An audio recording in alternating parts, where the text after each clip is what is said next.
বৌদি আমি বিয়ে করতে যাচ্ছি। অর্জুন, তুমি যদি বিয়ে করো আমার মরা মুখ দেখবে। আমার কি নিজের সংসার হবে না? সারা জীবন তোমাকে নিয়ে থাকবো। অর্জুন, হ্যাঁ দাদা আসছি। যেও না অর্জুন, ভালো হবে না কিন্তু।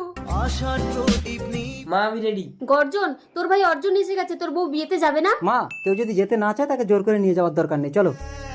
মা আপনারা যান, আমি বাড়িতে আছি। বৌমা, বড় ছেলে তো বাইরেই থাকে, বাড়িতে আসলে কেন তোমার মুখটা ভার হয়ে যায়? বিশ্বাস করো ভগবান, আমার স্বামী যদি বাড়িতে থাকতো আমি কখনোই নষ্ট হতাম না। না, এ জীবন আমি রাখবো না। এমন জায়গায় গিয়ে মরবো ওরা আমার বডিটাকেও খুঁজে পাবে না। সামনেই আমাদের গ্রাম, আর একটু চলো। অর্জুন, আমি মরে আমার অতৃপ্ত আত্মা হালে হালে ডালে ডালে ঘুরে বেড়াবে, আর তুমি তোমার বউ নিয়ে সুখে সংসার করবে। এ আমি হতে দেব না। আমি তোমার বউয়ের রূপ নিয়ে তোমার সাথে সংসার করব। বড় বৌমা বেরিয়ে এসো, ছোট বৌমাকে বরণ করে ঘরে তোলো। কি ব্যাপার?